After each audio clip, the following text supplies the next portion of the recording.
ఈ బిజినెస్ ఏదైనా మీ ఊర్లో ప్రమోషన్ చేయాలంటే అది సుమన్ టీవీతోనే సాధ్యం. ఇప్పుడే సంప్రదించండి.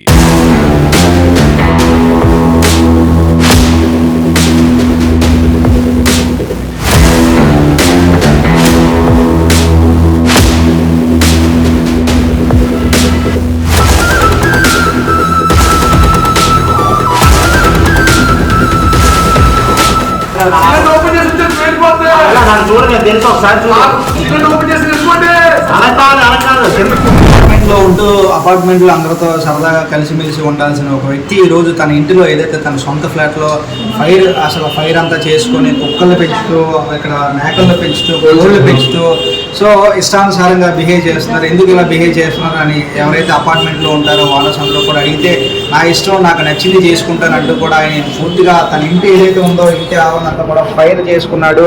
సో ఫైర్ చేసుకోవడమే కాకుండా లోపల చూడవచ్చు కోడి కూడా ఉంది, కోళ్ళు కూడా ఒక 2 కోళ్ళు కూడా చచ్చిపోయాయి. సో దీనికి సంబంధించి ఇక్కడ మనం మేకను పెంచుతున్నారు ఆయన. సో ఈరోజు లోపల ఒక డాగ్ కూడా చనిపోయిందని చెప్తున్నారు. సో అయితే అసలు ఏం జరిగింది, అసలు ఈ అపార్ట్మెంట్లో ఏం జరుగుతుందో అడిగి తెలుసుకునే ప్రయత్నం చేద్దాం. బ్రదర్ చెప్పండి, ఇక్కడే మీరు ఉంటున్నారా? అసోసియేషన్ ప్రెసిడెంట్ అసలు ఏం జరిగింది? సుమారు 4 నుంచి 5 నెలల నుంచి అండి సుమారు ఒక సైకోలో ప్రవర్తిస్తున్నాడు. వాళ్ళ ఇంట్లో గొడవలు అవన్నీ అంటే వాళ్ళ పర్సనల్ ఇష్యూ, కానీ బయట కూడా కత్తిలు పట్టుకొని బెదిరించడం, నానా రకాల జంతువులు తీసుకురావడం, యాంస్టర్స్ని కింద కాల్చుకొని తినడం, ఇవన్నీ చేస్తున్నాడు. డ్రింకింగ్ వాటర్లో కిరోసిన్ కానీ టిన్నర్ కానీ కలిపేయడం, ఇవన్నీ చూపిస్తున్నాడు. సో ఇలాంటి వ్యక్తిని 3-4 సార్లు 4th టర్మ్ కంప్లైంట్ ఇచ్చినా సరే సిఐ గారు ఏమన్నారంటే ఒక 30 మందిని తీసుకురండి, 20 మంది తీసుకురండి అంటున్నారు తప్ప యాక్షన్ తీసుకోలేదు. ఈ రోజు కమిషనర్ గారికి ఫోన్ చేసి ఎమ్మెల్యే గారికి రిపోర్ట్ చేయడం జరిగింది. ఎమ్మటనే వాళ్ళు వచ్చి యాక్షన్ తీసుకుని వాడిని అదుపులో తీసుకోవడం జరిగింది. ఇక మేర ఇవి రిపీట్ అవ్వకుండా చర్యలు తీసుకోవాలని కోరుతున్నాను. సో గతాయన్ గారు మీరు చెప్పండి, ఇక్కడ మీరు ఎప్పటి నుంచి ఉంటున్నారు? మేము 1 ఇయర్ నుంచి ఉంటున్నాం ఇక్కడ. అయితే 1 ఇయర్ని మాకు ఇక్కడ పరిస్థితి అది పూర్తిగా అవగాహన లేదు. అయితే ఒక 1 ఇయర్ 9 months బాగా ఉన్నాడు, భార్య పిల్లలు అందరూ కలిసి.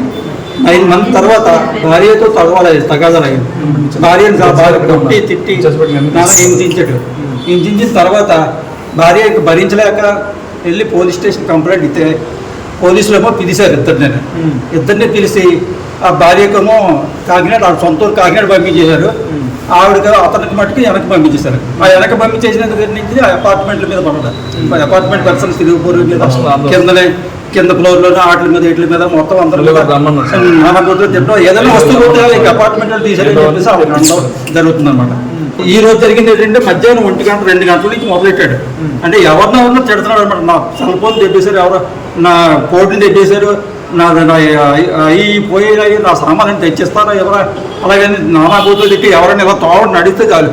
ఇక్కడేమో కుక్కను కడేస్తున్నాడు, ఇలా వచ్చి కుక్కను వచ్చి అంటే చాలు వాళ్ళని నానా బూతులు తిట్టడం కొట్టడానికి రెడీ అయిపోవడం. ఇలాగ అయిపోక నుంచి వచ్చినాడు. ఇలాంటివి ఏది చేస్తున్నాడు అన్న ఉద్దేశం మీద ఎంత ఓర్పుగా నేర్చుకుంటున్నాడు మా ప్లాట్లో అందరం కూడా. అయినా కానీ మమ్మల్ని ఏమి నిర్దాక్షిణ్యంగా తిట్టడం అలాంటి చేయడం చేస్తున్నాడు. అయితే ఈ రోజు మరీ ఎక్కువైపోయి ముందర ఎన్ని ఏళ్ళు కానీ మొదలు ఆ షట్టర్ లిఫ్ట్ షట్టర్ ఇరగొడిచాడు. ఇరగొడిన లిఫ్ట్ పనిచేయట్లేదు. లిఫ్ట్ పని చేయకపోతే ఇక ఎవరు అందరూ వచ్చేది. అందులో పోలీసులు వచ్చారు, ఒక పోలీసు వచ్చాడు. పోలీసు రాగానే నువ్వు లోపలికి వచ్చావంటే నన్ను ముట్టుకున్నావంటే నేను ఇక్కడ తాగాడుతాను అక్కడ మంట పెట్టాడు. మంట పెట్టిన 4 పోలీసులు వచ్చేది కాదు. మొత్తం గ్యాస్ అన్ని రెడీ చేసి గ్యాస్ లీక్ చేయడం రెడీ అయిపోయాడు. ఇప్పుడు ఈ లోపల మంట పెట్టినట్టు జరుగుతుంది, అక్కడ కోడ్ కూడా చనిపోయేటట్టు కనిపిస్తుంది. లోపల ఏమేం జరిగింది? వాడు నానా రకాల యానిమల్స్ని పెట్స్ని పెంచేవాడు, ర్యాబిట్స్ని అన్ని పెంచాడు. కానీ వాడిని కాల్చుకొని తినేసేవాడు. వాళ్ళు ఆ స్మెల్కి అన్ని భరించలేక ఒకరొకరు స్మెల్ వచ్చి బయటికి వీళ్ళందరూ కూడా భయంకరం గురై అందరూ డోర్కి మెస్లు ఐరన్ గిల్స్ వేసుకొని, ఒక ఆడపిల్ల కూడా బయటికి రాలేని పరిస్థితి అండి. ఒక ఆడపిల్ల పడితే ఎక్కడ మీద పడిపోతారని భయం అలాగ వచ్చి మాట్లాడుతున్నాడు. Minimum distance 2 centimeters 3 centimeters distance లో ఆడల మీద ఆడవండి, ఇది కరెక్ట్ కాదు. ఇప్పుడు దీని గురించి మీరు గౌరవ సిఐ గారు చర్యలు తీసుకోవాలి 100%. సో మీరు ఎప్పటి నుంచి ఉంటున్నారండి? 10 సంవత్సరాల నుంచి ఉన్నామండి. అయితే 10 సంవత్సరాల క్రితమే వీళ్ళు మేము వచ్చేసరికి ఫ్లాట్ ఓనర్స్ అమ్మ నాన్న ఇదేమో ఒక సైకోలో తయారై అమ్మ నాన్న పంపించిన. ఆ తర్వాత వైఫ్ ఇది కొద్దిగా ఉన్నారు. 4 సంవత్సరాల క్రితం ఇలాగే పెద్ద గొడవ పడి మళ్ళీ వైఫ్ వాళ్ళు కొట్టుకోవడం జరిగింది. అప్పుడు పోలీస్ కంప్లైంట్ ఏదో ఇస్తే పోలీసులు కొన్ని యాక్షన్ తీసుకుని ఏదో ట్రీట్మెంట్ చేస్తారు, తర్వాత వదిలేశారు. అయితే ఈ మధ్య రీసెంట్గా ఒక 6 నెలల నుంచి మళ్ళీ ఇదే గొడవ పడుతుంది. 6 నెలల అంటే కరెక్ట్గా పండగ అండి. పండగ రోజు అలా ఆవిడ కొట్టాడు, ఏదో అయిపోయి గొడవ అయ్యి వెళ్ళిపోయారు. మేము అందరం పండగకి వెళ్ళిపోయాం. వెళ్ళిపోయిన తర్వాత వచ్చేసరికి అలా ఆవిడ లేదు. మళ్ళీ ఒక 1 నెల రోజుల తర్వాత ఆవిడ వచ్చిన తర్వాత ఒక 1 నెల రోజుల క్రితం అనుకుంటాను ఆవిడని విపరీతం కట్టేసి ఇలాగ ఇప్పుడు ఫైర్ చేశాడు. అప్పుడు కూడా ఒక ఫైర్ వేయడం జరిగింది. ఆ ఫైర్ అయితే ఆవిడ భయపడి ఇదేంటిది ఉండలేదని చెప్పేసి పోలీస్ స్టేషన్ కంప్లైంట్ ఇస్తే పోలీసులు ఏం చేస్తున్నారంటే 4th రౌండ్ వీళ్ళు వెళ్తున్నారు, వెళ్ళి ఇద్దరికి కౌన్సిలింగ్ అని చెప్తున్నారు. వాడిని ఉంచండి అంటే ఆవిడ వచ్చేలోపు ఆవిడ వచ్చేస్తున్నారు. వచ్చేసిన తర్వాత ఆవిడనే కాకుండా చుట్టుపక్కల అందరినీ ఇష్టానుసారంగా తిట్టడం, అవసరమైతే భయపించడం, కత్తులు పట్టుకొని తిరగడం, చైన్లు పట్టుకొని తిరగడం, ఏవో నకల టెస్టులు పట్టుకొని తిరగడం, ఇలా రకరకాలు కుక్కలను పెంచి ఆ పెద్ద కుక్కనేమి ఎవరైనా మాట్లాడుతున్నప్పుడు మీద విసిరేసేవాడు ఆ కుక్కని. ఆ కుక్కకు భయపడి చాలా మంది కరిసేస్తుంది. వాళ్ళు ఎట్లా తయారైపోయాను ఫస్ట్ నుంచి కూడా మెంటల్లీ అప్సెట్ అంటే అతను నేవీలో రిటైర్డ్ ఉద్యోగి అండి. ఆ రిటైర్డ్ ఉద్యోగి నేను నేవీ అది ఇది అని చెప్పేసి నేవీ ఎలా వచ్చేస్తాను అంతమంది చేస్తాను భయపిస్తాడు. నేవీ అందరూ వచ్చేసి ఫోర్స్లో చంపేస్తాం, మిమ్మల్ని అపార్ట్మెంట్ చంపేస్తాం అలా ఎలా మాట్లాడుతుంటాడు ఇప్పుడు. అయితే ఏంటంటే మామూలుగా ఏదో పిక్చర్ కొద్దిగా సైకలాజికల్ డిజార్డర్ అని చెప్పి చూపిస్తాం. కానీ లాస్ట్ టైం ఆ లాభం అయితే ఏదో రాబీతో కొడిచాడు కదా. సీఏ గారు కంప్లైంట్ చేస్తే వాళ్ళు ఏం యాక్షన్ తీసుకోలేకపోతున్నారు. కాకినాడ వెళ్ళిపోయింది, అక్కడ కూడా కంప్లైంట్ చేసినట్టు ఉంది. బట్ ఇప్పటివరకు యాక్షన్ లేదు. గత నెల నుంచి ఇలాగే ఉంది. గత నెల వెరీ సివియర్. ఈ రోజు ఉదయం కూడా ఏదో వాచ్మెన్ రూమ్లోకి వెళ్ళడం, ఫోన్లో ఎవరో కోసుకొని తినేశారు అది ఇది అని అన్నారు. గేట్ దగ్గర కత్తి పట్టుకొని తిరుగుతున్నారు. సరే ఇది ఎలాగే ఉంటాడు అని చెప్పి మేము వెళ్ళిపోయాం. మధ్యాహ్నం నేను ఆఫీస్కి వెళ్ళిపోయిన తర్వాత 5 గంటలకి ఇదంతా పోవాలా. మా సీసీ కెమెరా అక్కడ సీసీ కెమెరా కూడా పెట్టాం. ఇది బాధ భరించలేక అది కూడా ఈరోజు జరగొచ్చాడు. అది దొరకకుండా అది పట్టుకుని పారిపోయాడు. సో తర్వాత మరి ఏం జరిగిందంటే ఫైర్ మీద అంతా చేయడం, జనాలు అందరూ భయపడి అపార్ట్మెంట్లో అందరూ భయభ్రాంతులు గురైపోయి కిందకి వెళ్ళిపోయారు. మా మిస్సెస్ పాప కూడా భయపడి కిందకి వెళ్ళిపోయారు. అందరూ చాలా ఎంత భయకంపితులు అయిపోయారంటే అపార్ట్మెంట్లో 25 ఫ్లాట్లు ఉనికిపోతున్నారు కదా. ఇప్పుడైనా సరే మెంటల్ ట్రీట్మెంట్ లేదా జైలు ఏదో చేయకపోతే మాత్రం అది మళ్ళీ వస్తే ఎక్కడ చంపేస్తారో అని చెప్పి అందరూ భయపడుతున్నారు. ఫస్ట్ ఏంటంటే ఇది నాట్ ఓన్లీ సిఐ గారు, సిపి గారు దృష్టికి వెళ్ళాలి. అవసరమైతే డిప్యూటీ సీఎం వీళ్ళందరూ ఇదే ఇన్వాల్వ్ అయ్యి అదేంటంటే దానికి ఏపీహెచ్ హాస్పిటల్ జాయిన్ చేసి ట్రీట్మెంట్ ఇవ్వడమో, లేకపోతే న్యాచురల్ పంపించడానికి పెన్షన్ ఆపించడమో యాక్షన్ తీసుకోవాలి. న్యాచురల్ అయినా ఇలాగ ఊరిని వదిలిస్తే అవుతుంది, న్యాచురల్ కూడా యాక్షన్ తీసుకోవాలి. సో అవన్నీ మీరు హైలైట్ చేస్తారని చెప్పేసి కోరుకుంటున్నాను.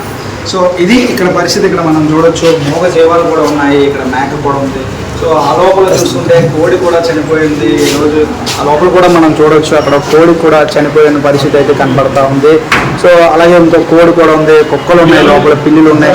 సో ఈ విధంగా మోగ జీవాలతో కూడా ఈరోజు మెంటలీ రిటైర్డ్. సో దానివల్ల ఈరోజు మోగ జీవాలతో మెంటలీ రిటైర్డ్ అయిన తర్వాత మోగ జీవాలతో పాటు ఈరోజు చుట్టుపక్కల ఉన్న ఎవరైతే కో టెనెంట్స్ కానీ కో ఓనర్స్ కానీ ఉంటారో వాళ్ళందరినీ కూడా ఇబ్బంది పెట్టిన పరిస్థితి అయితే కనిపిస్తుంది. సో ఎన్నిసార్లు కంప్లీట్ ఇచ్చినా కూడా పోలీస్ అధికారులు పట్టించుకోవట్లేదంటూ కూడా వీళ్ళందరూ వాపోతున్నారు. ఎట్టకేళ్ళకి ఈరోజు సిపి గారి దృష్టిలో ఈ విషయాన్ని పెట్టగా సిపి గారు ఎవరైతే పోలీస్ అధికారులు పంపించడంతో ఎవరైనా వస్తే నేను సిలిండర్తో ఫైర్ చేస్తానంటూ కూడా బెదిరించడంతో ఎట్టకేళ్ళకి మొత్తానికి పోలీసులు అందరూ వచ్చి ఆయన తీసుకెళ్ళారు. ఇప్పటికైనా ఆయన్ని ఒక మానసిక వైద్య చికిత్సాలయంలో చేర్పించి ఆయనకి ఉన్నతంగా ట్రీట్మెంట్ ఇస్తే కానీ నేను సెట్ కాదు. మళ్ళా ఆ పోలీసులు తూతు మంత్రంగా చర్య తీసుకుని ఆయన కనుక మళ్ళీ రీబ్యాక్ కనుక మళ్ళీ పంపిస్తే మా మీద మా ప్రాణాలకు కూడా ఏం జరుగుతుందో కూడా అంటూ బిక్కుమంటూ చుట్టుపక్కల ఎవరైతే ఉన్నారో వాళ్ళందరూ కూడా వాపోతున్న పరిస్థితి. ఏదేమైనప్పుడు కూడా ఇప్పటికైనా అధికారులు చర్యలు తీసుకుని ఒక మానసిక చికిత్సాలయంలో ఆయనకి వైద్యం అందిస్తే కానీ సెట్ కాడు. సో ఈ విధంగా అధికారులు చర్యలు తీసుకుంటారని అందరితో పాటు మనం కూడా కోరుకున్నాం. చూస్తూనే ఉండండి Suman TV. Camera person Rajavardhan సింగ్తో చందు, సుమన్ టీవీ, విశాఖపట్నం.